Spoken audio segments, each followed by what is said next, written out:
Okay, so last time we were discussing about the metabolic process or metabolism.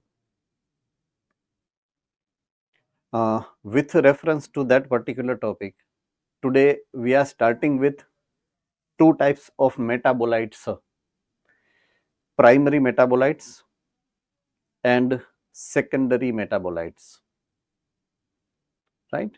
So let us conclude once more the metabolism.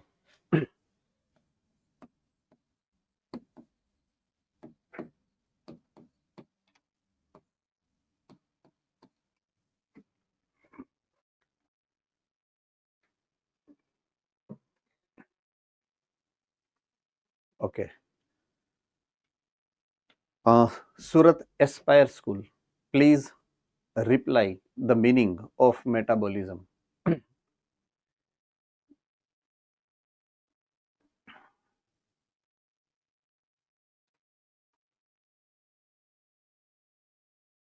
Breakdown of materials and provide energy in form of ATP. Okay, breakdown of molecule and provide ATP to the molecule. Catabolism plus anabolism is equal to metabolism. Okay, catabolism plus anabolism is equal to metabolism. Okay, good. Chalo. Tarsali, Vadodara. Meaning of metabolism.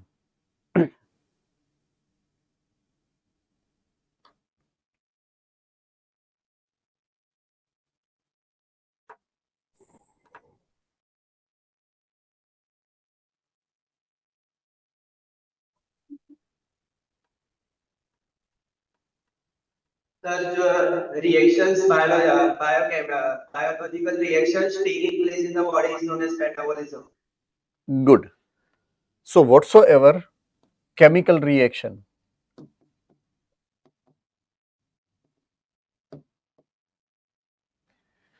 which are happening inside the body or cell, they are collectively known as metabolism.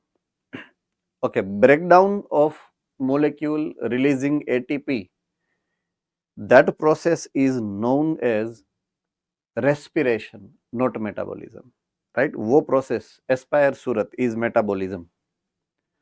So metabolism is different thing, respiration is different thing. Respiration is definitely metabolic process, but all breakdown of molecule and releasing energy is not metabolism. It is specific process called respiration that we know. Okay. Now comes metabolites.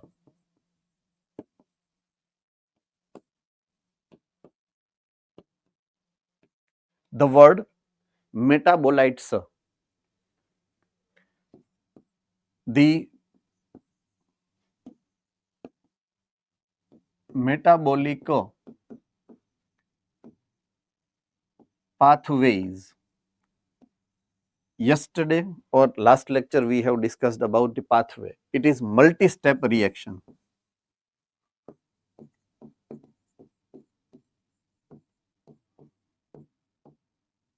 They are multi-step reaction. It is starting from the substrate. Substrate. જ્યાંથી શરૂઆત થાય, that is substrate. यहाँ से शुरू होता है. Now there are many intermediary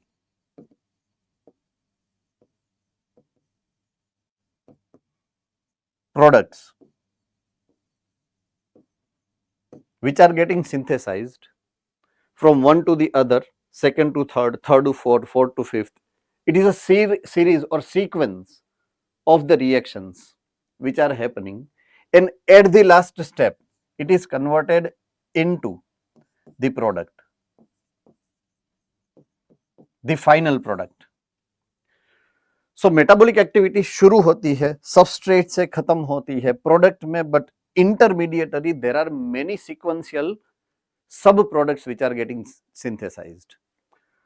So, say for example, glucose का breakdown करके, if I want to generate the pyruvic acid molecules, 2 pyruvic acid molecule, ये प्रोसेस सिंगल स्टेप प्रोसेस नहीं है, इट इन्वॉल्व्स 10 सब स्टेप्स, 10 सब स्टेप में वो process होता है, राइट? तो starting from 1 to the second, second to the third, third to fourth, fourth to sixth, sixth to 10, so 10th step में आएगा आपका pyruvic acid, that's what I mean.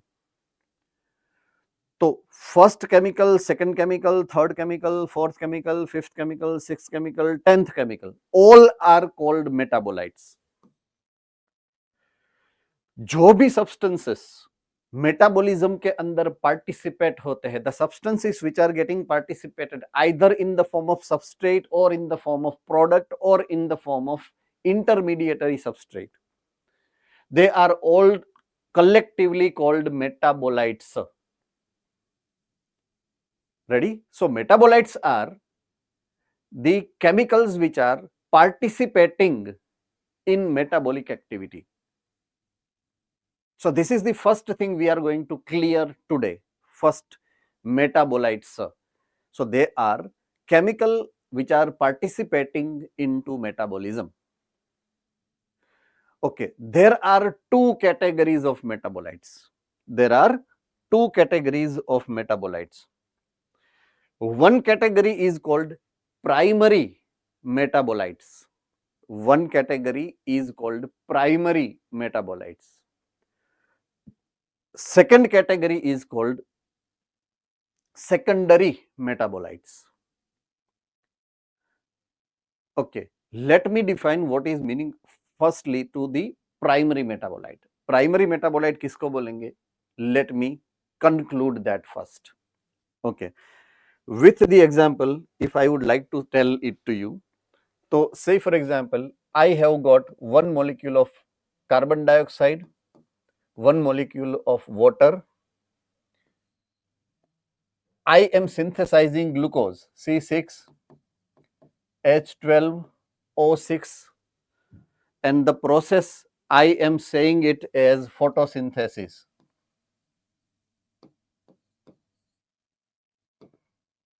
ये मेरे लिए फोटोसिंथेसिस की प्रोसेस है जहां पे मैं कार्बन डाइऑक्साइड और वाटर के दोनों मॉलिक्यूल को कंबाइन करके ग्लूकोज मॉलिक्यूल बना रहा हूं. That is done with in the photosynthetic organisms.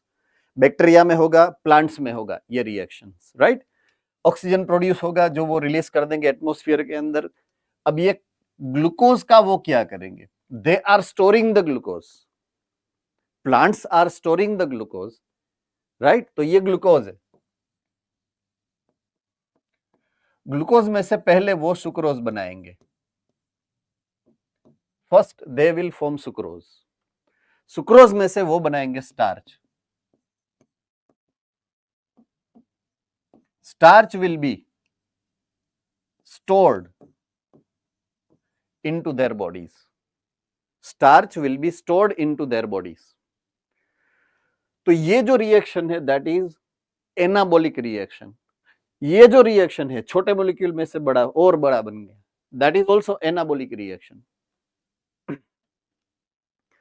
अगर ये स्टार्च जो प्लांट के बॉडी के अंदर स्टोर्ड है, आपने उसको वो प्लांट को लिया और खा गए आप, तो वो स्टार्च आपकी बॉडी के अंदर जाएगा. स्टार्टिंग फ्रॉम ओरल कैविटी, जहां पे आपका सलाइवरी अमाइलेज ये स्टार्च को डाइजेस्ट कर देगा और ये स्टार्च वापस कन्वर्ट होगा ग्लूकोज के अंदर. ग्लूकोज के अंदर कन्वर्ट हो जाएगा. कहां पे? आपके डाइजेस्टिव ट्रैक्ट के अंदर. Am I very correct? Thumbs up. अगर ये ग्लूकोज आपकी ब्लड के अंदर गया, आपके ब्लड के अंदर ये ग्लूकोज जा रहा है, आपके ब्लड के अंदर देयर आर टू पॉसिबिलिटीज. ये ग्लूकोज के साथ दो पॉसिबिलिटीज है. या तो वो रेस्पिरेशन के अंदर यूज हो जाएगा, रेस्पिरेशन.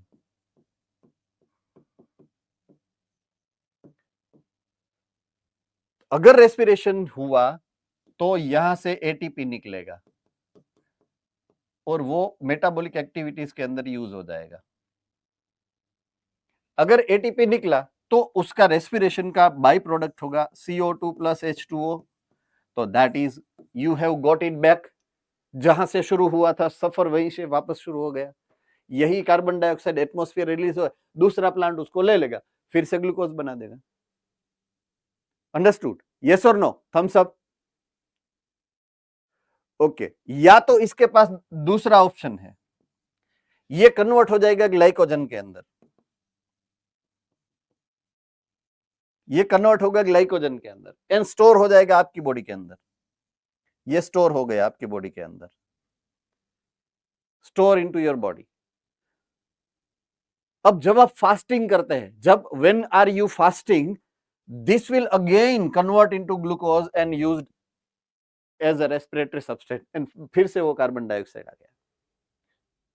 तो ये साइकिल कंटिन्यूअसली चलता ही रहता है, ये साइकिल कंटिन्यूअसली चलेगा। अब इसमें जो हमें पकड़ना है पॉइंट, ये ऐसा पॉइंट पकड़ना है कि ये एक एग्जांपल मैंने दिया, ऐसे लाखों केमिकल्स, ऐसे हजारों केमिकल्स है जो कंटिन्यूअसली रोटेट होते रहते हैं मेटाबॉलिज्म के अंदर, रीयूज होते रहेंगे मेटाबॉलिज्म के अंदर। जैसे कि कार्बन डाइऑक्साइड यहां से यहां गया, यहां से यहां गया, यहां गया, यहां गया, यहां गया, यहां वापस आ गए, वापस दूसरा प्लांट उसको लेगा, वापस दूसरे एनिमल के अंदर जाएगा, वापस दूसरा प्लांट उसको लेगा, कंटिन्यूअसली सर्कुलेट होते रहेंगे। जो मेटाबॉलिज्म में रीयूज होते हैं, reuse is the word what you are suppose to remember with respect to primary metabolites. अगर मैं प्राइमरी मेटाबोलाइट्स की बात करूं तो आपको रीयूजेबल जो भी होंगे मेटाबोलाइट्स, उसको मैं बोलूंगा प्राइमरी मेटाबोलाइट्स, जो रीयूज होते हैं। कार्बन डाइऑक्साइड रीयूज होता है, वाटर रीयूज होता है, ग्लूकोज रीयूज होता है, प्रोटीन रीयूज होता है, अमाइनो एसिड्स रीयूज होते हैं, नाइट्रोजन रीयूज होता है, कैल्शियम रीयूज होता है, फास्फोरस रीयूज होता है। रेडी? तो there are many things which are getting reused. जितने मेटाबोलाइट्स रीयूज होते हैं उसको मैं बोलूंगा प्राइमरी मेटाबोलाइट्स। कंसेप्ट समझ में आ गया है? हैंड रेज होगा। कंसेप्ट समझ में आ गया है? हैंड रेज होगा। ओके, अब मैं बात कर रहा हूं सेकेंडरी मेटाबोलाइट्स की। सेकेंडरी मेटाबोलाइट्स, सेकेंडरी मेटाबोलाइट्स ऐसे मेटाबोलाइट्स है जो यूज नहीं होते हैं, अगर एक बार बनेंगे, if they are formed once, उसके बाद या तो वो प्रोटेक्टिव वे में यूटिलाइज होंगे, प्रोटेक्शन के लिए, या तो वो प्रोटेक्शन के लिए यूज होंगे, या तो परमानेंट स्टोर हो जाएंगे, लेकिन रीयूज नहीं होंगे। जो भी रीयूज नहीं होते हैं उसको I am saying it as secondary metabolites, उसको मैं सेकेंडरी मेटाबोलाइट्स बोलूंगा। रेडी? ओके, अब ये सेकेंडरी मेटाबोलाइट्स की जरूरत क्या है, या तो क्यों क्रिएट होते हैं?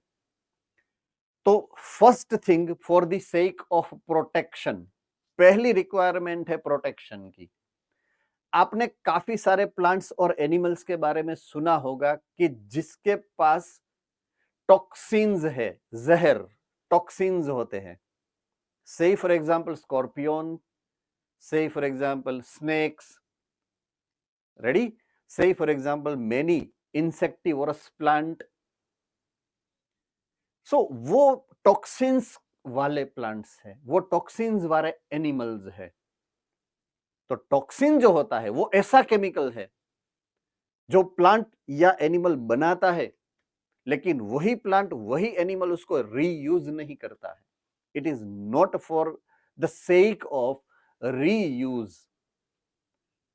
एक बार बन गया तो ग्लैंड के अंदर स्टोर्ड रहेगा, जब जरूरत पड़ेगी कोई एनिमल दूसरा उसको प्रोटेक्शन की, तो उसको वो टॉक्सिन उसके बॉडी के अंदर रिलीज करके उसको मार डालेगा। तो वो टॉक्सिन रीयूजेबल टॉक्सिन नहीं है, वो जहर है, रीयूजेबल मटेरियल नहीं। वो अगर आपकी बॉडी में गया तो आप ऊपर सीधा। Ready? So that is the one thing. दूसरा, उसकी रिक्वायरमेंट, अगर मैं सेकेंडरी मेटाबोलाइट्स की बात करूं तो when I compare animal and plants, plants के अंदर सेकेंडरी मेटाबोलाइट्स ज्यादा क्वांटिटी में मिलेंगे, वेराइटीज ऑफ द टाइप्स आपको प्लांट्स के अंदर मिलेंगे कंपेयर टू एनिमल्स। इनफैक्ट हमारी बॉडी में भी सेकेंडरी मेटाबोलाइट्स है, काफी सारे होंगे। इंक्लूडिंग योर ऑयल ग्लैंड, जो सिक्रीट करती है आपके फेस के ऊपर से जो ऑयल निकलता है, सिबेसियस ग्लैंड बोलते हैं उसको हम। क्या बोलते हैं? Sebaceous gland. वो जो रिलीज करता है सीबम, वो सेकेंडरी मेटाबोलाइट्स है। वो हमारी बॉडी के अंदर वापस जाके रीयूज नहीं होने वाला है। That is secondary metabolite. Surat Palanpur, is there any problem for second bench? You are getting closely observed into CCTV cameras. अगर आपको कोई प्रॉब्लम है, आप मुझे बोल सकते हो। आई am open for your problems. आपका वो पूरा यहाँ पे रिकॉर्डिंग हो रहा है सब, जो हम आपके एडमिन को भेजने वाले हैं कि देखिए ये क्लास में ये हो रहा है, हम भेजते ही है रेगुलर। सो डोंट फील कि आपको कोई देख नहीं रहा है, यहाँ से सब ऑब्जर्व होता है। पूरा लेक्चर मैं खत्म कर दूं ना, उसके बाद एक टीम आती है यहाँ पे, ये जो पूरी मेरी स्क्रीन है उसका रिकॉर्डिंग चेक करते हैं, कौन से क्लास में कौन क्या कर रहा है, ये सब मॉनिटर होके आपके वो जाता है वापस। सो आपको जो प्रॉब्लम है वो मुझे आप बोल सकते हो। You are requested to tell me if you find any difficulty और problem. I am open for it, don't worry. है ना, कभी कभी क्या होता है कि कहीं पे कोई छोटी बड़ी प्रॉब्लम हो सकती है। I am open to you can say it to me कि सर मुझे ये प्रॉब्लम है, मुझे काफी सारे टाइम ऐसा होता है कि बात करने की इच्छा हो जाती है, तो आप मुझसे बात कर सकते हैं। I am open to you, है ना। You can talk to me, no problem, as I am talking right now with you. आराम से बात कर रहा हूं, आप भी आराम से बात कर सकते हैं मेरे साथ। ऑल राइट, मेथा secondary metabolites, protective layer. Say for example, if I am saying about primary cell wall, secondary cell wall, tertiary cell wall of the plant. अब ये अगर आपको याद है तो primary cell wall is composed of cellulose, secondary metabolites है वो, एक बार स्टोर हो गई तो सेल्यूलोज ब्रेक डाउन होके वापस ग्लूकोज नहीं बनने वाला है, it is secondary metabolites.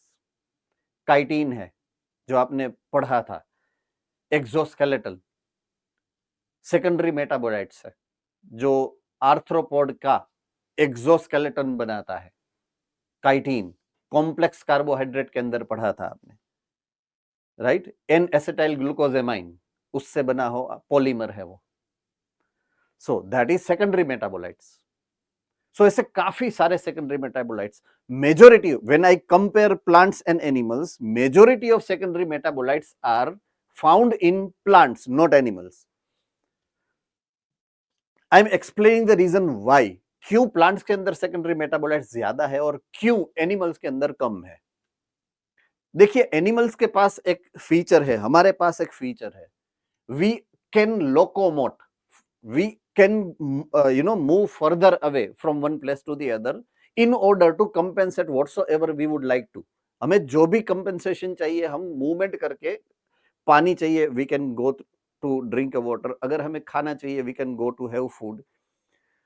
Excretion can be seen in animals, not plants. Plant का एक्सक्रीशन प्रोसेस कहां पे है? एक्सक्रीटरी सिस्टम होती है प्लांट के अंदर, नहीं होता है ना, एक्सक्रीशन नहीं है प्लांट के अंदर। देखिए, एनिमल्स के अंदर एक्सक्रीटरी सिस्टम है, एक्सक्रीट करने के लिए उसके पास स्पेसिफिक सिस्टम है। प्लांट के पास सिस्टम नहीं है, बिकॉज वो जा नहीं सकता ना toilet, it can not locomote, उसके पास टॉयलेट जाने की सिस्टम ही नहीं है।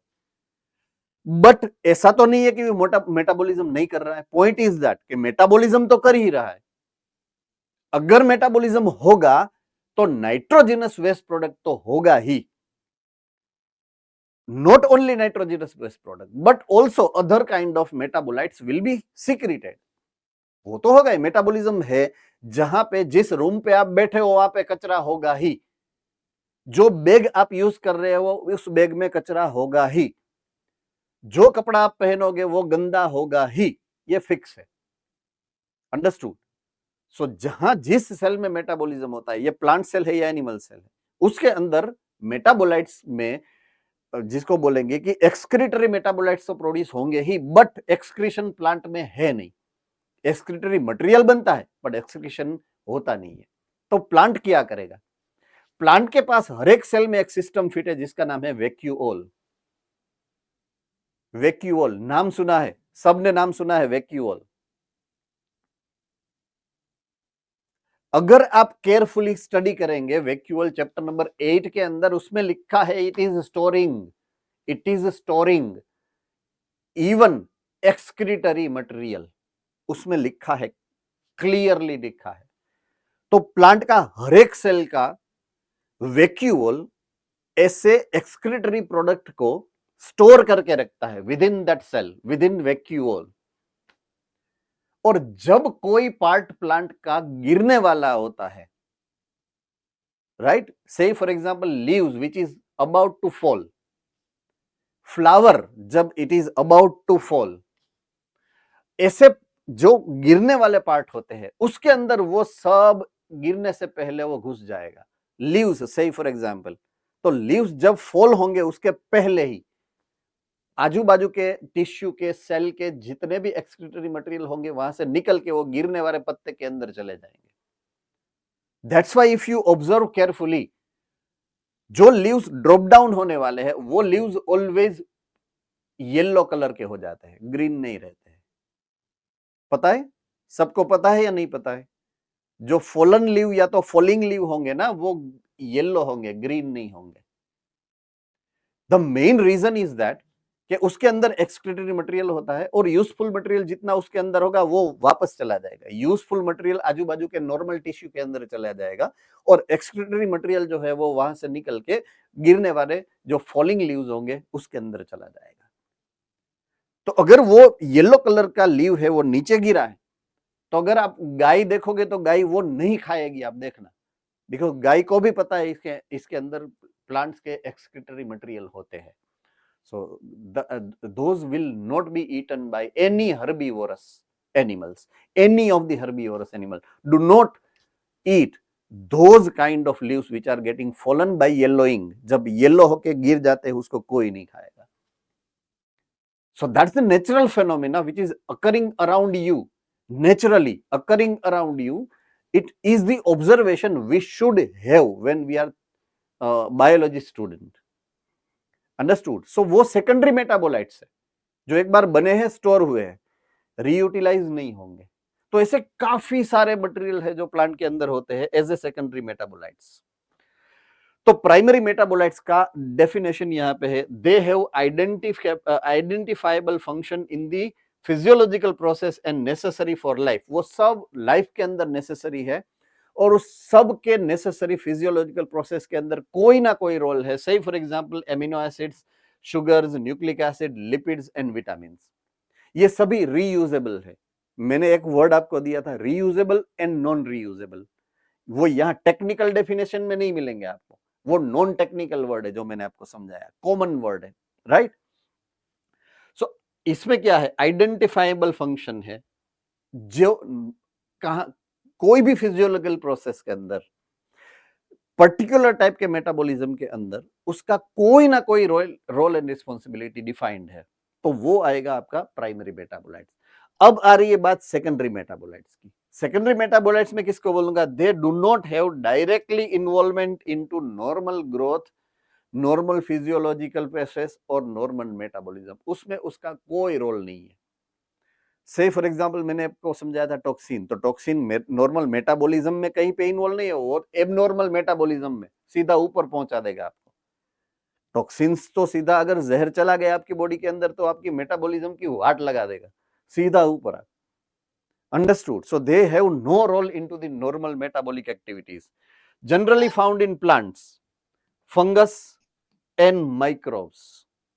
बहुत ही कम है सेकेंडरी मेटाबोलाइट जो एनिमल्स के अंदर है। So generally they are plant product, fungal product and microbial products.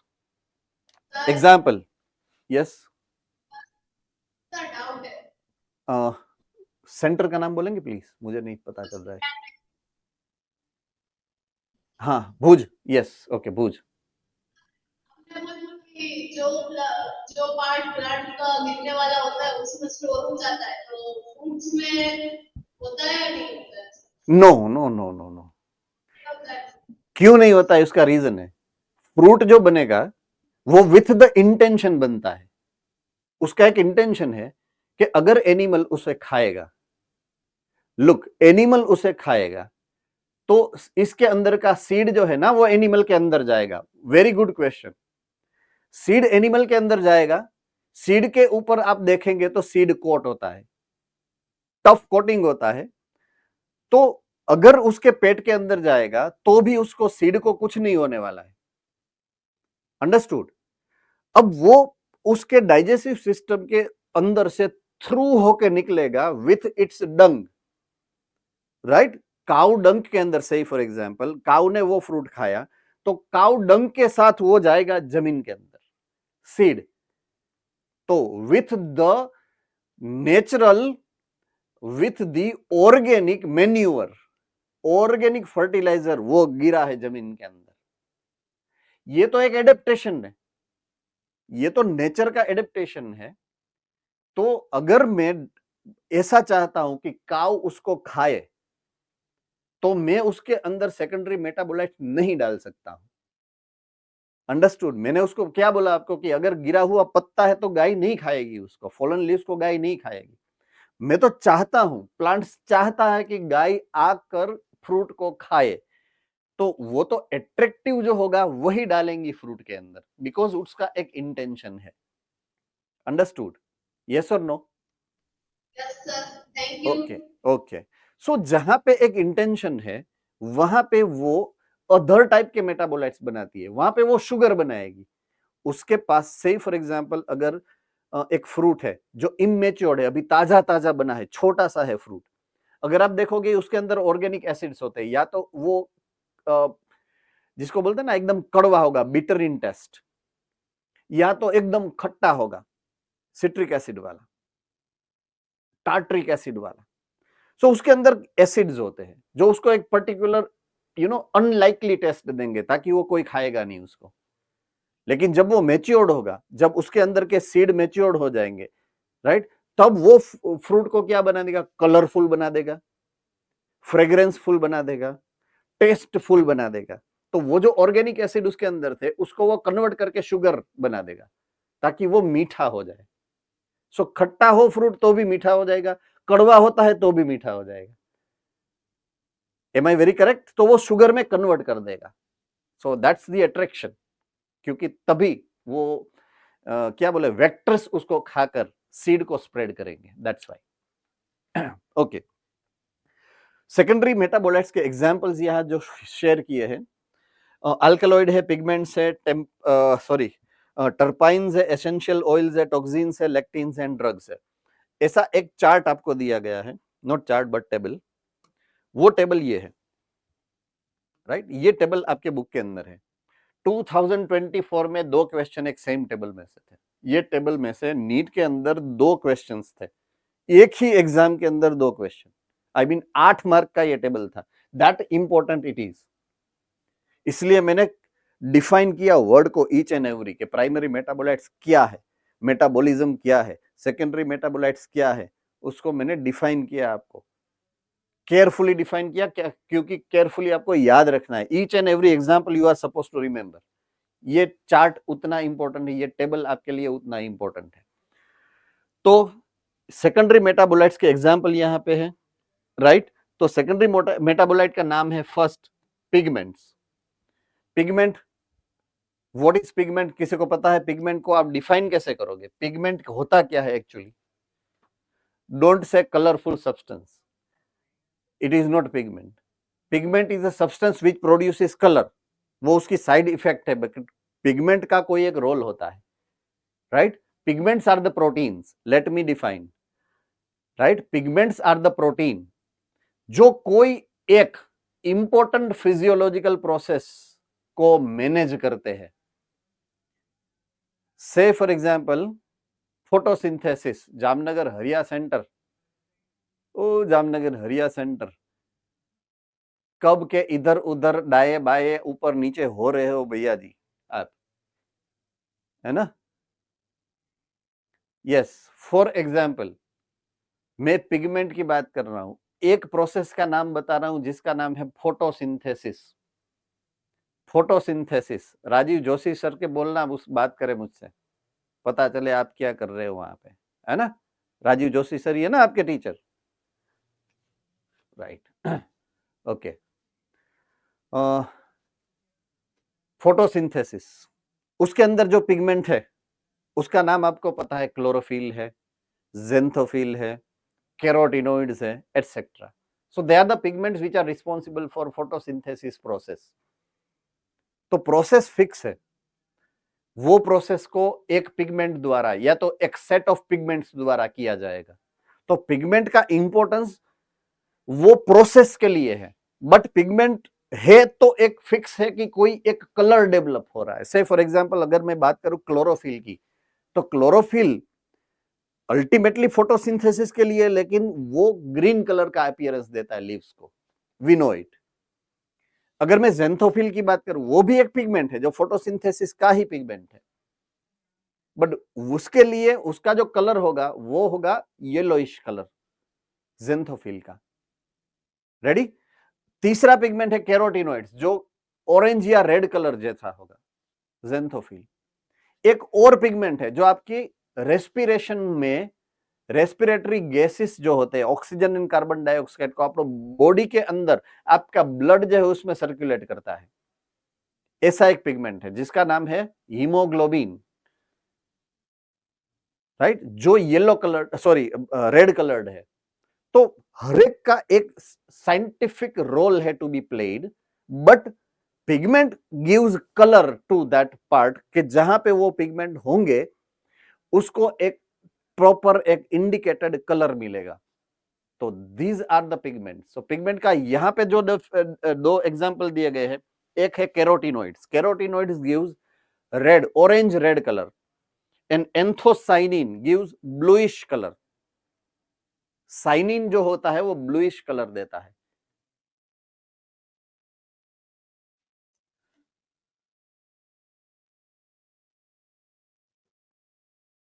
Porbandar centre में कुछ हुआ है, पोरबंदर सेंटर।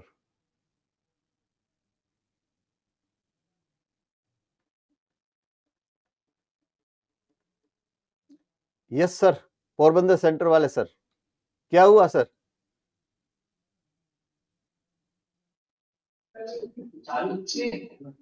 ચાલુ છે તો મને ખબર છે, હું ચાલુ છે એ પૂછું છું પેલા। ચાલુ છે એ મેં જોયું એટલે જ પૂછું કે હું ચાલુ છે, તમે જે ચાલુ કર્યું એ હું કર્યું એમ।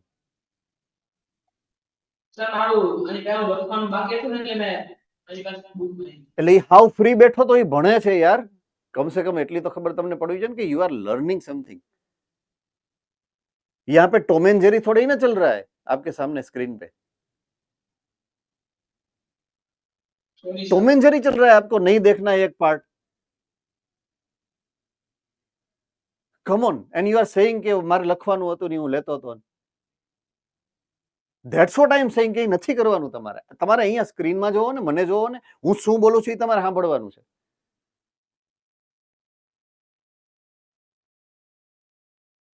Come on, you are 11th standard student, yaar. You need to understand what you are doing.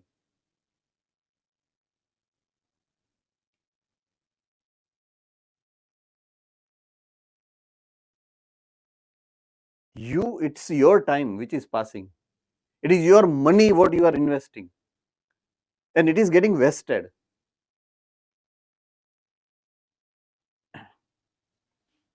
जो चीज आपको जो दुखावा होना चाहिए वो दुखावा मेरे को हो रहा है कि you are losing your time. वो आपकी प्रॉब्लम है, आपको वो दुख होना चाहिए कि I cannot lose my time. And वो पेन मुझे हो रहा है कि you are losing your time. ना फ्री में एडमिशन लिया है आपने कि पे किया है fees?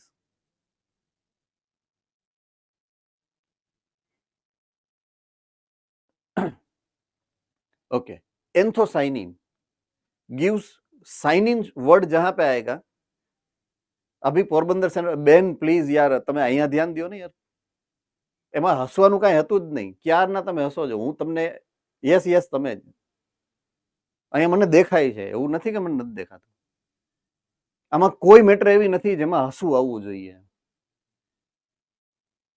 You are continuously laughing with તારી જે બાજુમાં બેઠા છે એની સાથે. તને એવું લાગે છે કે આ તો જો બકવાસ કરે યાર. Come on, it is very, stupid behavior what I'm facing right now. Embarrassing, I mean. Anyway, anthocyanin, जो क्लोरो वर्ड आवे ने जे chloro word, that gives green color. Xantho word આવશે gives yellow color. એમ cyanin word આવશે ને that gives blue color. Keratin word જે આવશે gives red color, orange to red color. These are the fixed terminologies जो जहां पे लगेगी वहां पे वही कलर आएगा ऐसा आपको ऑटोमेटिकली जज करना है. So these are the important terminologies what you are supposed to look into, right? Okay. तो ये बात हमने की पिगमेंट्स की. Now I am talking about alkaloids.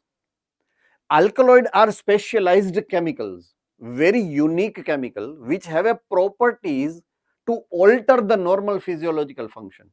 कोई एक नॉर्मल फिजियोलॉजिकल फंक्शन होता है उसको ऑल्टर कर देता है पूरा.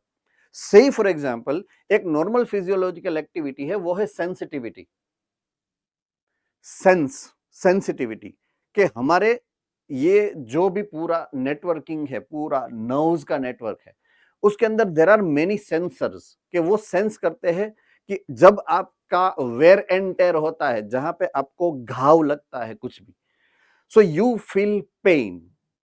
तो देयर आर मेनी अल्कलॉइड्स, ऐसे काफी सारे अल्कलॉइड है कि आपको जब कुछ लगता है आप वो अल्कलॉइड ले लेते हो तो आपके वो सेंसेस को वो ब्लॉक कर देगा, आपको कोई भी पेन नहीं होगा. And that is why this kind of alkaloids are used as pain killer drugs. वो पेन किलर्स जो इंजेक्शन लगाते हैं ना वो यही है, मॉर्फिन या तो कोडेइन. ये दो नाम यहां पे दिए हैं, मॉर्फिन एंड कोडेइन. सो वो पेन किलर है. आपने ड्रग्स में आपको 12th स्टैंडर्ड में आना है, उसको एक चैप्टर है पूरा, राइट? उसके अंदर एक पार्ट है ड्रग्स, तो उसमें वो आना है. सो ये अल्कलॉइड है जो मॉर्फिन एंड कोडेइन, दो एग्जाम्पल उसमें दिए गए हैं. So alkaloid are those drugs which are produced by the plants जो यूज होते हैं to alter the physiological functions. तो एज ए ड्रग यूज होते हैं अल्कलॉइड्स. नाउ टर्पिनोइड्स और टर्पाइन्स. टर्पिनोइड्स और terpenes, okay. There are many plant product के जिसकी एक स्पेसिफिक स्मेल होती है. से फॉर एग्जांपल सौंफ होती है ना, वरियाड़ी सौंफ, तो उसका टेस्ट और उसकी स्मेल अलग होती है. अजवाइन सीड्स, उसकी एक टेस्ट अलग होती है, उसका स्मेल अलग होता है. अजमा जेने कहिए ना गुजराती में, राइट? सो उसका एक पर्टिकुलर टेस्ट होता है, उसकी एक पर्टिकुलर स्मेल होती है. So those particular taste and smell are because of the terpenes which are present into it. तो पहले दो एग्जांपल जो मैंने बोले ना, पहला था कैरोटिनोइड्स और दूसरा था मॉर्फिन वाला, ये दो यहां पे दिए गए हैं. ये कैरोटिनोइड्स के एग्जांपल है जो आपको रेड कलर की सब्जी, ऑरेंज कलर की सब्जी में मिले. कैरेट में आपको कैरेट नाम क्यों पड़ा? कैरेटिन के ऊपर से तो पड़ा कैरेट नाम. अंडरस्टूड? कैरेट के अंदर आपको कैरेटिन मिलता है, ऐसा काफी सारी टाइम आपने शायद बाय मिस्टेक पढ़ा हो तो, राइट? ये ब्लू कलर का साइनिन वाला, ब्लू कलर का, राइट? और ये है वो ड्रग्स वाला मॉर्फिन, है ना, वो अफगानिस्तान में से निकलता है ना ड्रग मॉर्फिन, ये है वो पेन किलर ड्रग का जो जिसमें से बनेगा, ये है वो.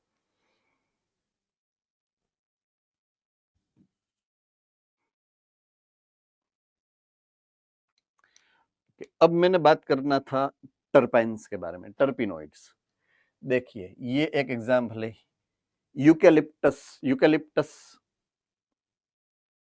नीलगिरी, उसकी एक स्मेल होती है पर्टिकुलर टाइप की, राइट? सिनेमोम दैट इज तज, क्लोव्स, लविंग. तो ये सब ऐसी चीजें हैं जिसकी एक पर्टिकुलर फ्रेग्रेंस है, पर्टिकुलर टेस्ट है, और ये जिसके अंदर होता है ये है ड्यू टू द टर्पाइन्स और terpenoids present into it. So it contains terpenes और टर्पिनोइड्स. एक है जिंजर, अदरक, आदू, राइट। और ये है येलो फ्लावर जिसका एक सेंट होता है, अरोमा, सुगंध जिसको बोलते हैं ना।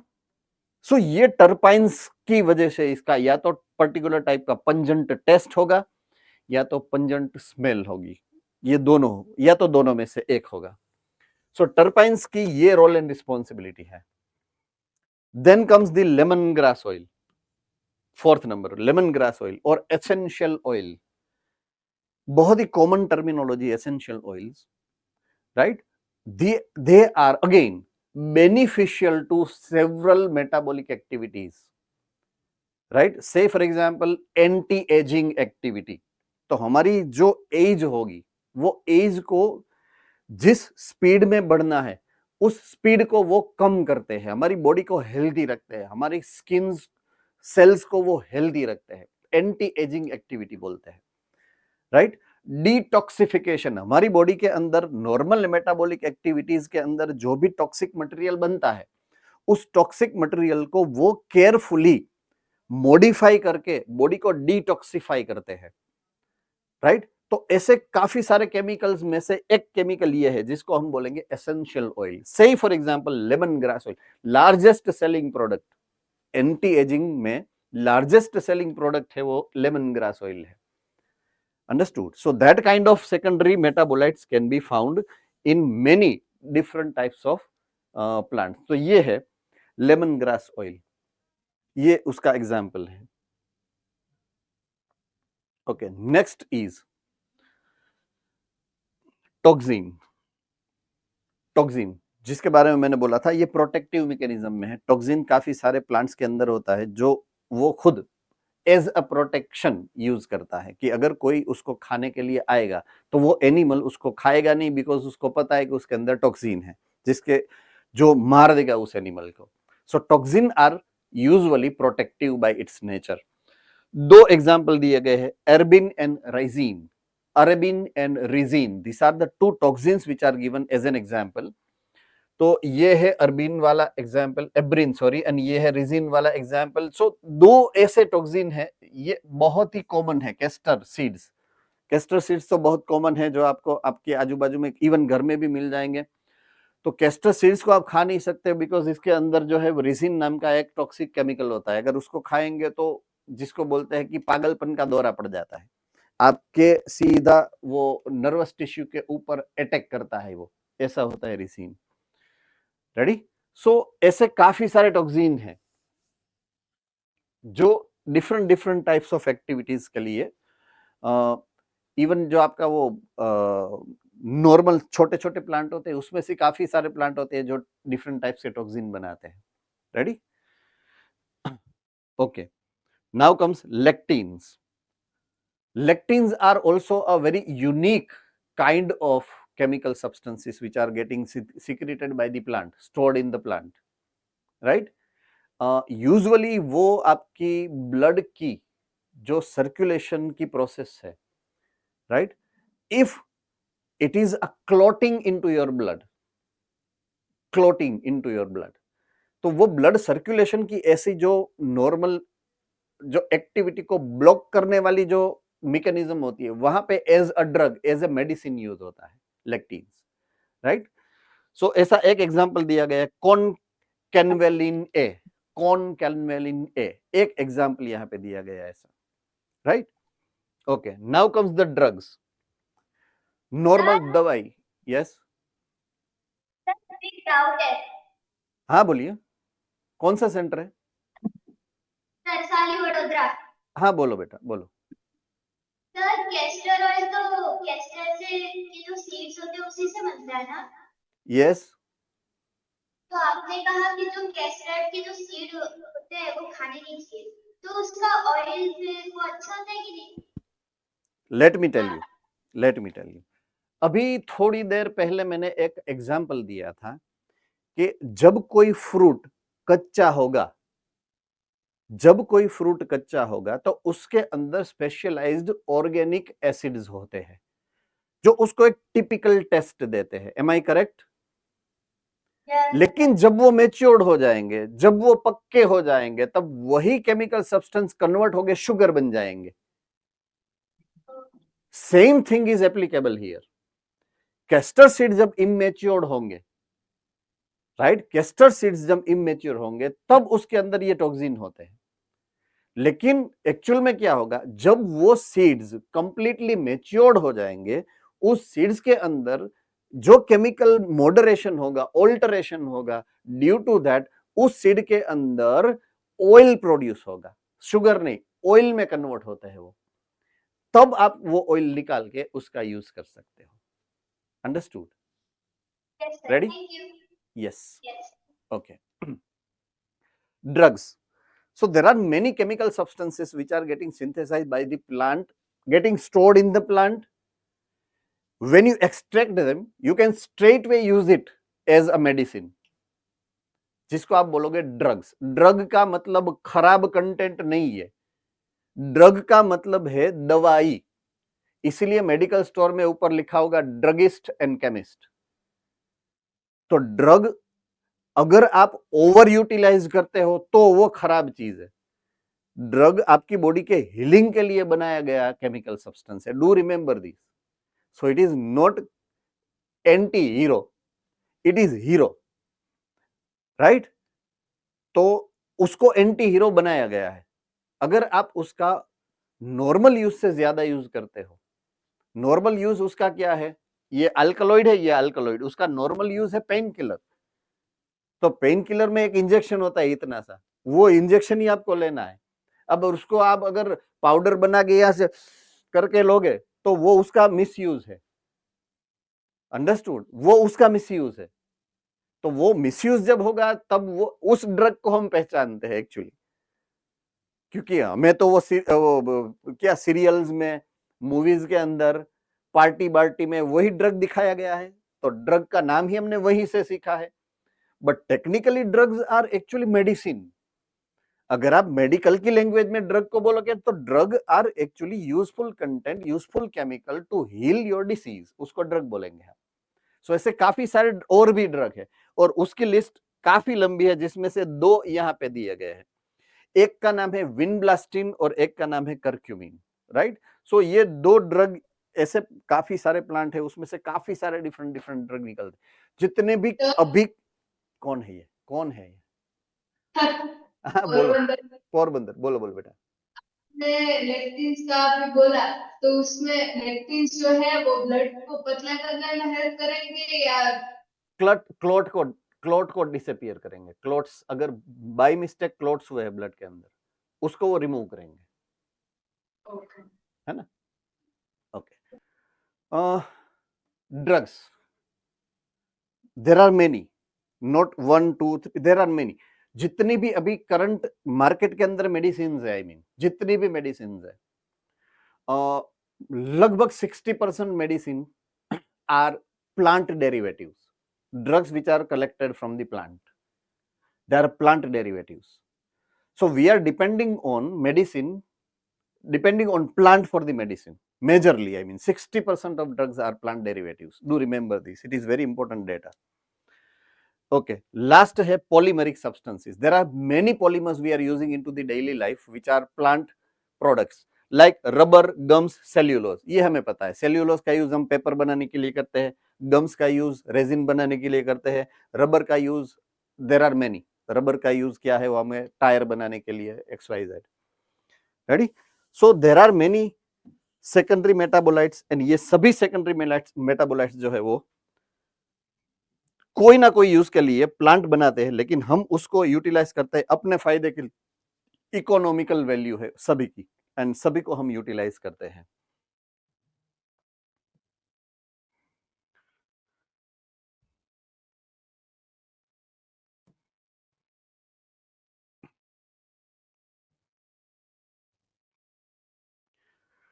चलो अभी हम आते हैं चैप्टर के लास्ट पॉइंट ऑफ व्यू में.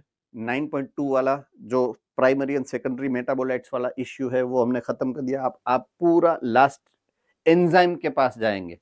बुक को अगर आप पन्ने होंगे, बुक है तो पलटेंगे तो लास्ट पोर्शन आपका जो है, जो बाकी है इस चैप्टर के अंदर, and that is your enzymes. Okay, role and responsibility of enzyme we have discussed many times. Once again I am reminding it to you, right? Okay. When I talk about metabolism,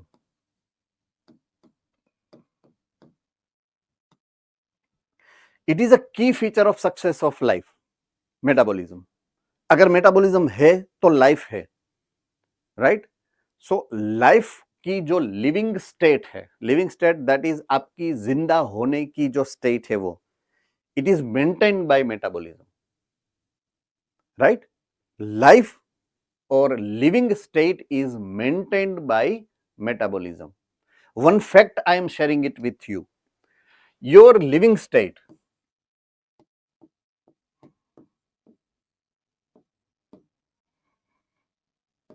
is a constant phenomena.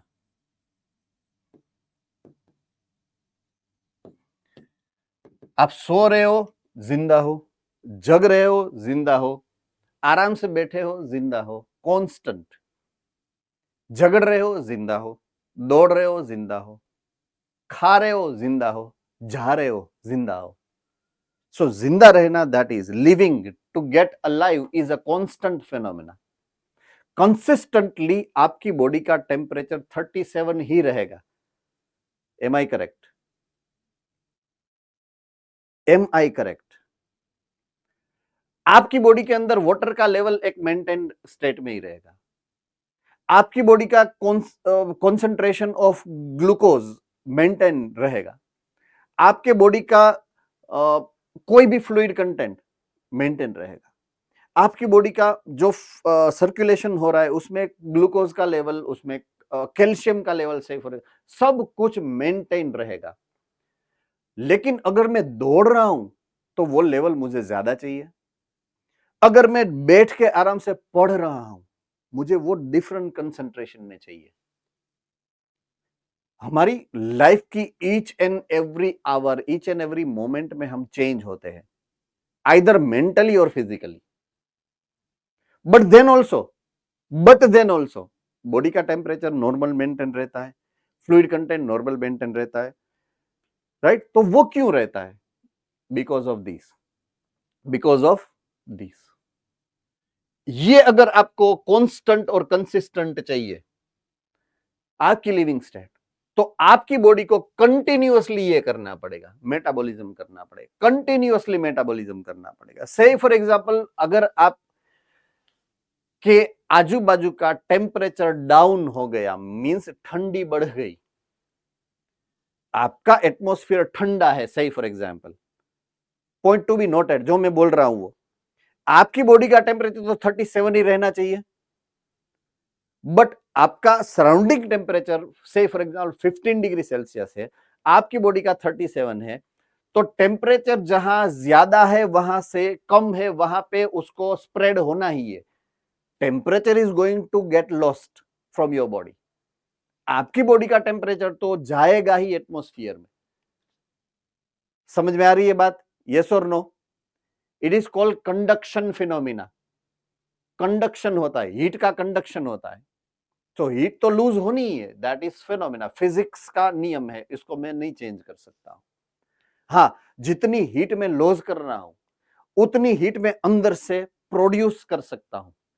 I can produce heat from my body from inside. How? That is very beautiful mechanism we have. आपने एक matter, आपको एक पूरा physiological event पता है जिसको मैं बोलता हूं रेस्पिरेशन। ये रेस्पिरेशन में जब ग्लूकोज का, केयरफुली सुनना बहुत इंपॉर्टेंट है, आपकी बॉडी का एक मैकेनिज्म के जो आपको पता ही नहीं, जब ग्लूकोज का ब्रेकडाउन होता है ना, तो ग्लूकोज में जितनी टोटल क्वांटिटी में एनर्जी जो स्टोर की गई है ना, उसमें से only 55% of the quantity of the energy वही एटीपी में कन्वर्ट होती है। Point to be noted. तो एफिशिएंसी उसकी क्या है? 55%। जितनी क्वांटिटी में एनर्जी है उसमें से 55% ही आप कन्वर्ट कर रहे हो एटीपी में, बाकी की 45% कहां गई? It is going to get lost. वो सेल के साइटोप्लाज्म में in the form of heat lose हो जाएगी। हीट इज गेटिंग लॉस्ट, जिसको मैं बोलूंगा फ्री एनर्जी। क्या बोलूंगा? Free energy. तो वो फ्री एनर्जी मेरे सेल के अंदर रिलीज हो रही है in the form of heat. So my cell will produce heat by burning glucose. यही मैं फिनोमिना को दूसरे एंगल से सोचता हूं। अगर आजू बाजू में ठंडी हो गई, एसी अनलिमिटेड चालू हो गया, 18 डिग्री सेल्सियस, 15 डिग्री सेल्सियस, एकदम ठंडा हो गया रूम, तो आपकी बॉडी क्लियर वेरी रैपिडली उसकी हीट लॉस होंगी। तो उतनी ज्यादा रैपिडली उसको हीट को प्रोड्यूस करना पड़ेगा। अब हीट को प्रोड्यूस करना है तो क्या करना पड़ेगा? रेस्पिरेशन। रेस्पिरेशन करना है तो क्या करना पड़ेगा? ग्लूकोज का ब्रेकडाउन। ग्लूकोज का ब्रेकडाउन कब होगा? जब कोई फिजिकल एक्टिविटी होगी तब ही, वरना नहीं होता है। अरे आप क्लास में बैठे हो तो फिजिकल एक्टिविटी क्या कसरत करने लगोगे? मैं डांटूंगा नहीं, अभी नहीं बोल रहा था कि क्यों बात कर रहे हो, क्यों ये सब इधर उधर देख रहे हो। अंडरस्टूड? तो वो तो आप कर नहीं सकते। तो आपकी बॉडी के पास एक ऑप्शन है, आपकी बॉडी के पास एक ऑप्शन है। क्या ऑप्शन है? चलिए बोलिए, किसी को पता है क्या ऑप्शन है? Shivering. Yes, you can, yes. Sorry, fat जो हमारी बॉडी में जो अंदर स्टोर्ड फैट है Okay. उसको ब्रेक डाउन करते हैं। मैं एक्टिविटी की बात कर रहा हूं, एक्टिविटी, प्रोसेस नहीं। एक्टिविटी आपके पास है, जो आपको फिजिकल एक्टिविटी करनी है, आप कर नहीं सकते हो। आपको करनी है फिजिकल एक्टिविटी, क्या कर सकते हो? चलिए,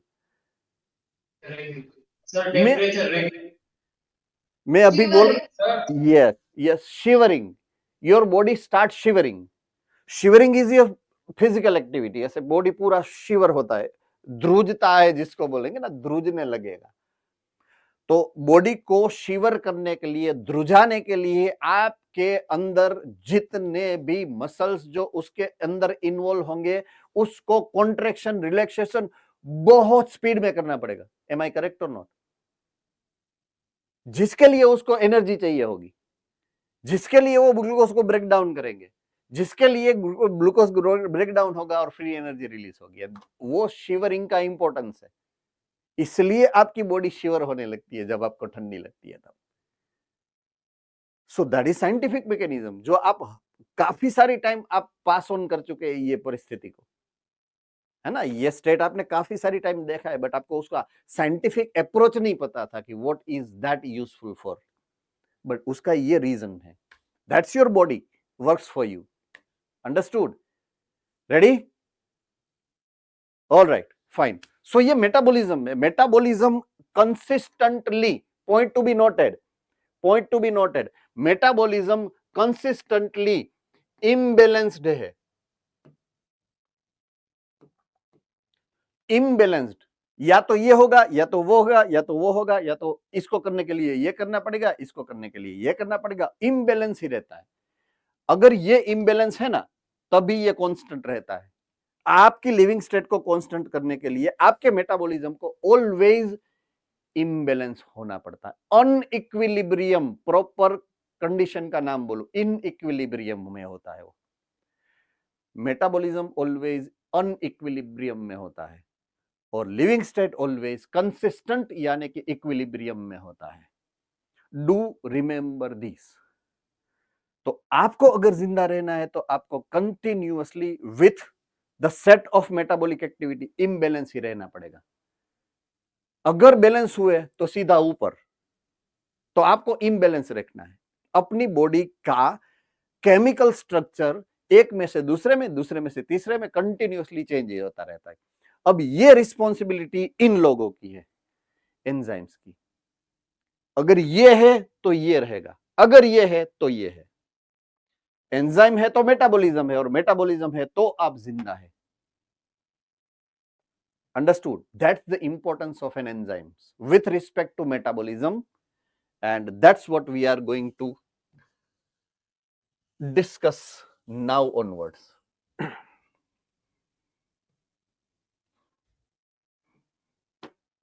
Okay. So as I said, they are participating into the chemical activities of your body, आपकी बॉडी के केमिकल एक्टिविटीज के अंदर वो पार्टिसिपेट करते हैं।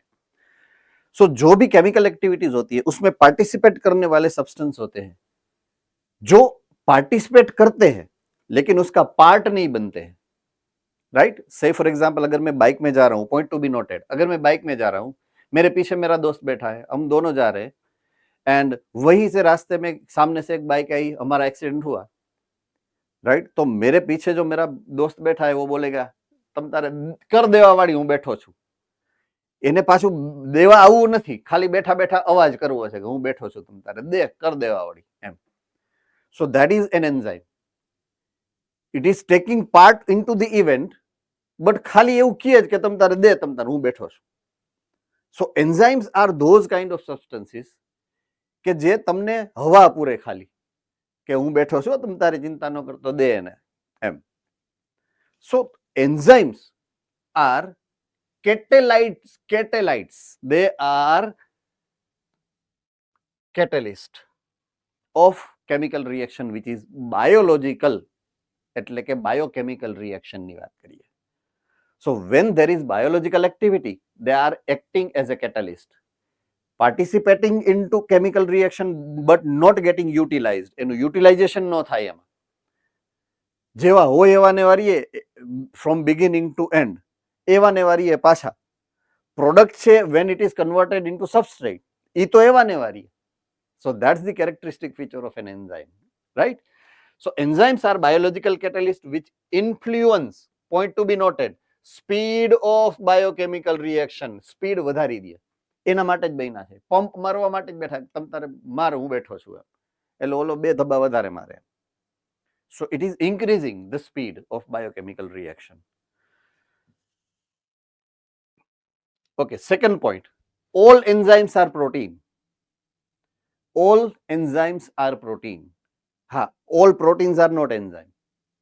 Do remember, કારણ કે પ્રોટીન એક અહીંયા આપણે સ્કિનમાં જોયું હતું આપણે કેરાટીન, તો ઈ એન્ઝાઇમ નથી, ઈ સ્ટ્રક્ચરલ પ્રોટીન છે. યાદ આવ્યું? કેરાટીનનું એક્ઝામ્પલ આપણે જોયું તો સેકન્ડરી પ્રોટીન,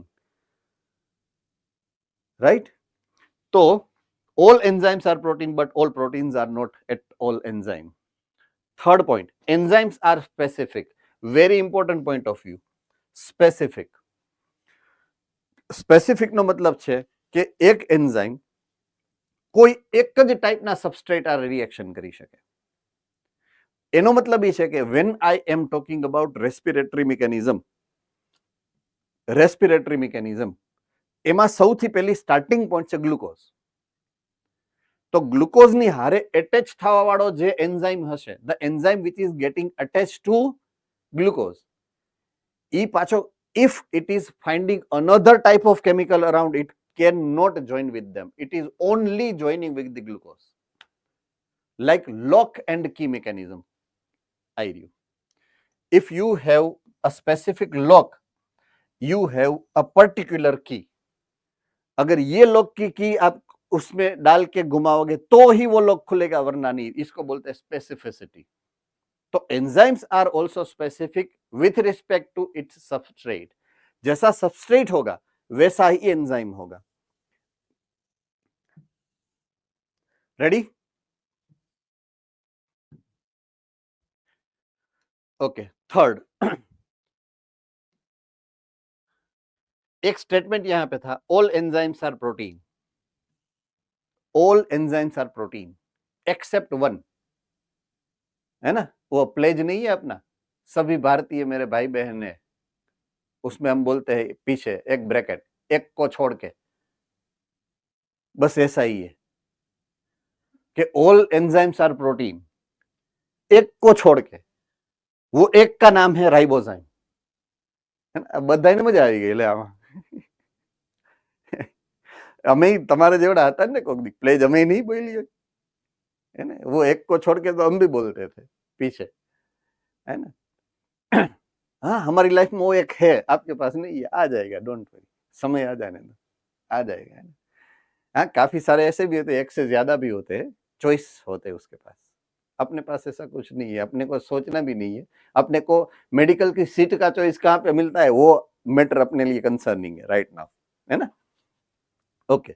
सो रिबोजाइम, आपके चैप्टर नंबर 8 के अंदर starting from prokaryotic structure ribosome का स्ट्रक्चर आपको दिया गया है 70s टाइप ऑफ रिबोसोम्स, राइट। उसी के रेफरेंस से आपको, उसी के हवाले से मैं आपको समझाता हूं।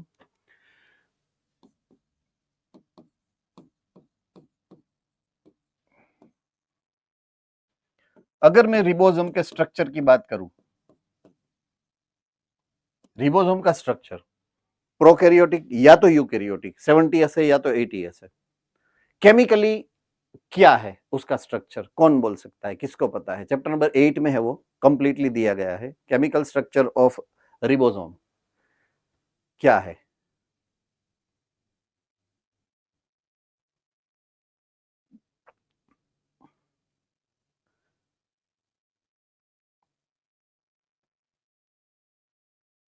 Come on. RNA. Okay, rRNA. Okay, sir कैसे repeat? What is a chemical structure of ribosome? Ribosome किस केमिकल से बना है? केमिकल नेचर क्या है उसका, या तो केमिकल स्ट्रक्चर क्या है उसका? That's what my question.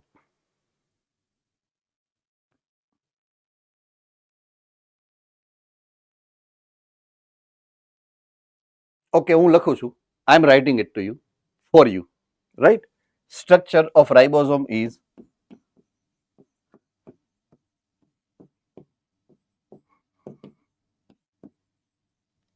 they are nucleoproteins.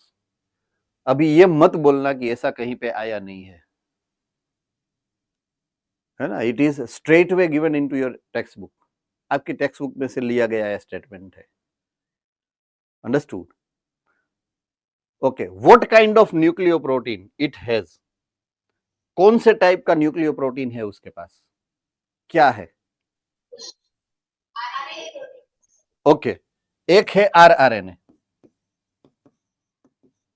एक है rRNA. RNA, NA stands for nucleic acid, ये रहा nucleo, comes from here nucleic acid, because उसका कंपोनेंट न्यूक्लिक एसिड है, आरएनए है, इसलिए वो न्यूक्लियो है। और दूसरा कंपोनेंट कौन सा है? प्रोटीन, ये रहा लिखा है protein, right? So it is protein. But यहां पे प्रोटीन दो है, there are two peptides making ribosomes, right? एक को मैं बोल रहा हूं लार्ज सब यूनिट, एक को मैं बोल रहा हूं स्मॉल सब यूनिट। ऐसा आया है आपको, अगर 70s टाइप के रिबोसोम की अगर बात करो तो 60s plus, sorry 50s plus 30s, और अगर आप 80s टाइप के रिबोसोम की बात करो तो 60s प्लस 40s। तो एक लार्ज सब यूनिट है, एक स्मॉल सब यूनिट है। Proteins are two, large subunit and small subunit. अभी काफी लोग तो ऐसे अभी लिख रहे हैं, अभी ये वो 8 चैप्टर का है, अभी लिखने की जरूरत कहाँ पे? 8 चैप्टर, ये मैं रिमाइंडर रिवाइज करा रहा हूं, है ना? मैं इसके बारे में बात कर रहा हूं, आरआरएनए के बारे में मुझे बात करनी है अभी, है ना? आरआरएनए यहां पे रिबोसोम के अंदर ये एक सब यूनिट है, ये दूसरा सब यूनिट है, दो सब यूनिट आपस में ऐसे जुड़ जाते हैं, ऐसे पैक हो जाता है वो पूरा स्ट्रक्चर, राइट? पूरा स्ट्रक्चर वो पैक हो जाता है। उसके बीच में से वो शेरडी का चिचोड़ा देखा है, शुगर कैन जूस निकालता है वो मशीन, है ना? वो उसको शेरडी का सिसोड़ा बोलते हैं। एग्जैक्टली वो दो सब यूनिट है, उसके जो दो व्हील होते हैं ना, वो उसके बीच में से जो वो शुगर कैन निकलती है, एग्जैक्टली एमआरएनए पास होता है उन दोनों के बीच में से, और शुगर कैन में से जैसे जूस निकलता है वैसे प्रोटीन बन के निकलता है रिबोसोम में से। Same way, I am not joking at all, the same way it is like process is happening same way, what I mean, right? और ये उसमें एक के बाद एक अमाइनो एसिड को लेके उसमें पेप्टाइड बॉन्ड बनाने की रिस्पॉन्सिबिलिटीज की है आर, बिकॉज उसके अंदर दूसरा कोई जा नहीं सकता है, इसलिए ये अंदर बैठा है तो यही काम कर लेता है। अंडरस्टूड और not? So rRNA actually is not an enzyme, but दूसरा एंजाइम वहां पे जा नहीं सकता है ना, सिसोडा में पिल जाएगा वो, तो इसके लिए वो आरआरएनए खुद ही वो काम कर लेता है, acting as an enzyme. RRNA is acting as an enzyme. वो कहां पे है? राइबोसोम के अंदर है, इसलिए उसको नाम मिला, देखिए यहां पे मैं उसको नाम जो मिला वो राइबोसोमल एंजाइम,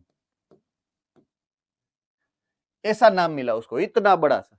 अब इसको बोलने में मजा नहीं आएगा, इसने इसलिए उसको एब्रीवेटिव फॉर्म में बना लिया, राइबोजाइम, सिंपल, खत्म हो गई बात। तो राइबोसोम इज दिस आरआरएनए, उसको हम राइबोजाइम बोलते हैं, राइबोजाइम, राइबोसोमल एंजाइम का शॉर्ट एब्रीवेटेड फॉर्म है वो।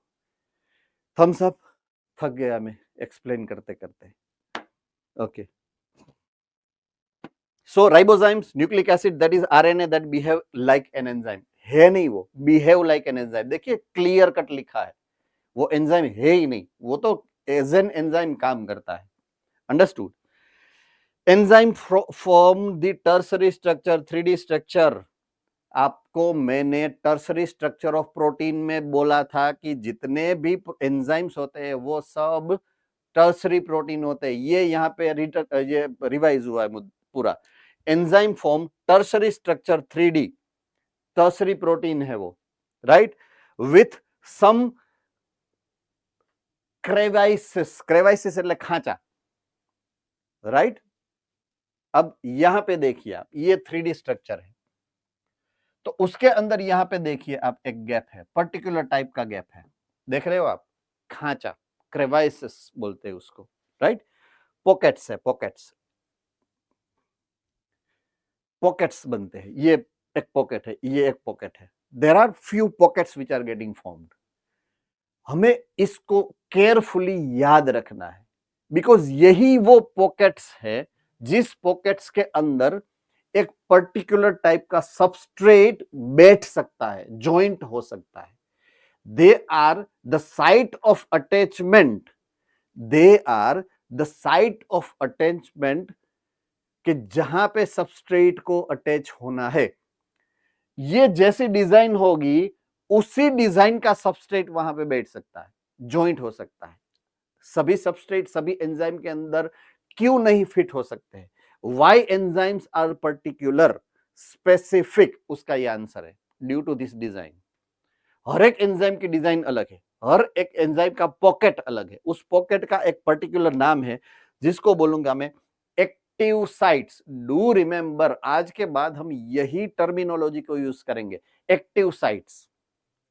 सो यहां पे एक्टिव साइट है जहां पे वो अटैच होगा कोई एक पर्टिकुलर सबस्ट्रेट के साथ, और वही सबस्ट्रेट के साथ वो अटैच होके उसी के साथ वो केमिकल रिएक्शन करता है, दूसरे कोई भी केमिकल के साथ वो अटैच नहीं हो सकता है, due to that characteristic feature of this active site.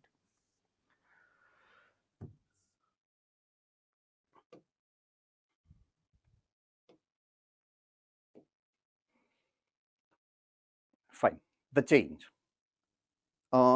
little bit moving towards physics.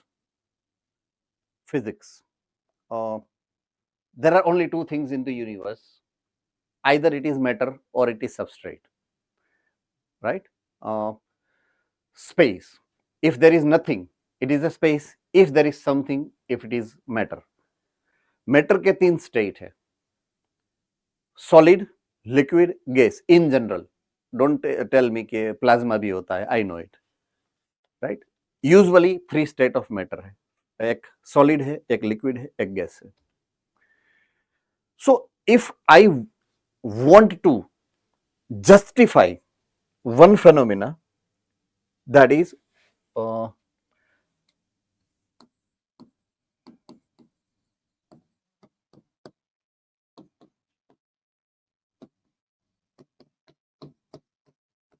इसके बारे में बात नहीं कर रहा हूं, स्पेस में नहीं, मैटर की बात कर रहा हूं, where there is something ah nothing, nothing નું કામ નથી, સમથિંગ નું કામ, something that is substrate or substance, maybe solid, maybe liquid, maybe gas. always into the space, into the universe, I mean, matter are getting converted from one to the other, right? Thermodynamics, whatsoever you know about the thermodynamics, that says to you that matter, substance cannot be created. It can be interchanged. Energy cannot be produced. It can be converted from one type of energy to the other. So, say for example, if I am saying that there is a solar energy, when it is falling onto leaves, leaves are absorbing this solar energy and converting it into the ATP, say for example. So, ATP is chemical energy. Again, that ATP is converted, it utilizes to produce glucose from carbon dioxide, तो वो chemical energy है. तो एक energy कौन सी थी? That is radiation, solar energy थी. उसको मैंने किस में कन्वर्ट कर दिया? केमिकल एनर्जी में. So energy is getting converted. तो उसके लिए मुझे सब्सटेंस में कितने सारे चेंज करने पड़ेंगे, राइट? जो लीव्स है, लीव्स के अंदर जो सेल्स है, उसके सब्सटेंस में काफी सारे चेंजेस होते हैं because of the conversion of the energy. तो एनर्जी एंड सब्सटेंस एक दूसरे के साथ जुड़े हैं. एनर्जी एक पैरामीटर है, एक साइड है, और मैटर दूसरी साइड, सब्सटेंस एक दूसरी साइड है.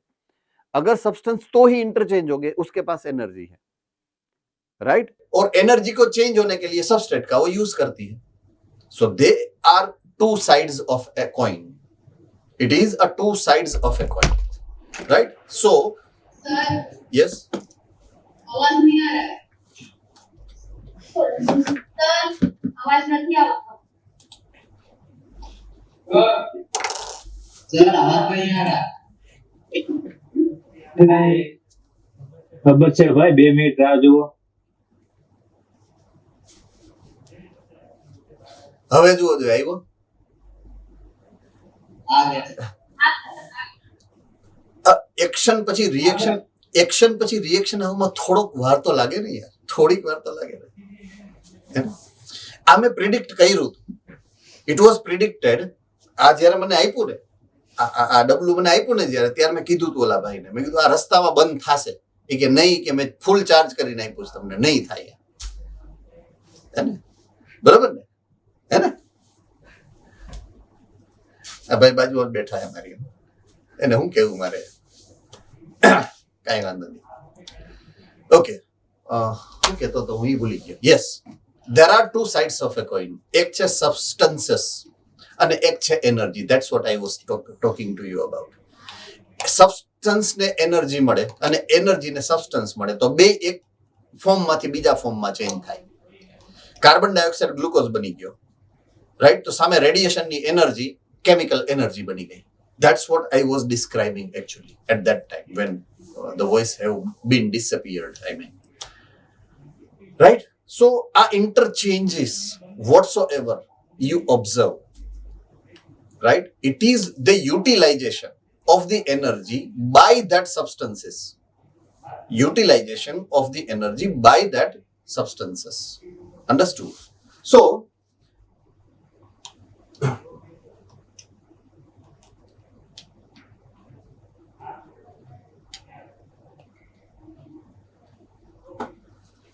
changes, જેના ઉપર વાત કરું, the thing I am describing is changes. So in your surrounding there are two types of changes whatsoever happening.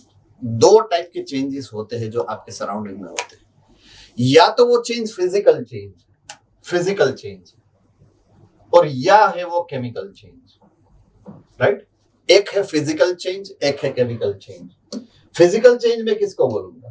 जहां पे there is no chemical bond breaking और मेकिंग. या तो केमिकल बॉन्ड बन भी नहीं रहा है, या तो केमिकल बॉन्ड टूट भी नहीं रहा है, एंड वो चेंज हो रहा है. से फॉर एग्जांपल, मैंने वाटर ले लिया, वाटर को मैंने रेफ्रिजरेटर के अंदर डाल दिया तो वो आइस में कन्वर्ट हो जाएगा. यहाँ पे there is no formation of any type of chemical bond. उसका सिर्फ स्टेट चेंज हुआ है, लिक्विड में से सॉलिड हुआ है. अगर वही वाटर को मैं बॉईल कर दूंगा तो वो गैस में, वेपर में कन्वर्ट हो जाएगा। वहां पे कोई केमिकल बॉन्ड नहीं बना है, राइट। सो उस चेंज को मैं बोल रहा हूं फिजिकल चेंज, जहां पे फिजिकल प्रॉपर्टी चेंज हुई है कोई भी मैटर की। वाटर या तो बन जाएगा आइस, या तो वो बन जाएगा वेपर। तो उस टाइप के चेंजेस जो हो रहे हैं, those are physical changes, right. और एक है chemical changes. Chemical changes are the changes जहां पे दो स्मॉल मॉलिक्यूल्स के बीच में केमिकल बॉन्ड या तो बन रहे हैं और वो लार्ज केमिकल बन रहा है, या तो बड़ा सा कोई मॉलिक्यूल है उसका बॉन्ड टूट रहा है और वो दो स्मॉल मॉलिक्यूल्स के अंदर कन्वर्ट हो रहा है। एनाबोलिज्म या तो कैटाबोलिज्म जो हमने देखा था। सो वो केमिकल चेंजेस है, राइट। सो दो टाइप के चेंजेस हमारे सराउंडिंग में हो रहे हैं। हम जा रहे हैं केमिकल चेंज में, फिजिकल चेंज में कोई इंटरेस्ट नहीं है अभी, क्योंकि we are about to learn enzymes, जहां पे केमिकल चेंजेस की बात करनी है हमें। So we are discussing chemical changes now. जिस रेफरेंस में मैं दो टाइप्स के केमिकल चेंजेस की बात करूंगा, अगर वो लिविंग ऑर्गेनिज्म के अंदर है, माइंड इट प्लीज, अगर वो लिविंग ऑर्गेनिज्म के अंदर हो रहे हैं उसको मैं बोलूंगा ऑर्गेनिक केमिकल चेंज। क्या बोलूंगा? Organic chemical change. अगर वो लिविंग ऑर्गेनिज्म के बाहर एटमॉस्फेयर में हो रहे then it is inorganic chemical change. Inorganic chemical change. Ready? तो यहां पे हम आज की बात खत्म कर रहे हैं। यहां से आगे बढ़ना है हमें नेक्स्ट लेक्चर में, जब मिलेंगे 7वीं 8वीं जन्माष्टमी के बाद। I literally wish last time आप जन्माष्टमी को आराम से एंजॉय कर लीजिएगा। एंजॉय योर जन्माष्टमी, बिकॉज इसके बाद के साल आपका 12th होगा, और अगर भगवान ने चाहा तो मेडिकल में जाएंगे तो कोई त्योहार है ही नहीं वहां पे, राइट। तो ये शायद आपकी लास्ट जन्माष्टमी। केयरफुली आप आराम से एंजॉय करिए, भगवान का नाम लीजिए, भगवान क्या आशीर्वाद ले लीजिए कि आपके साथ वो आपकी जर्नी में आगे रहे। Fine. So enjoy your Janmashtami. जय कन्हैया लाल की। Ready? Enjoy. Thank you, sir. Bye, sir.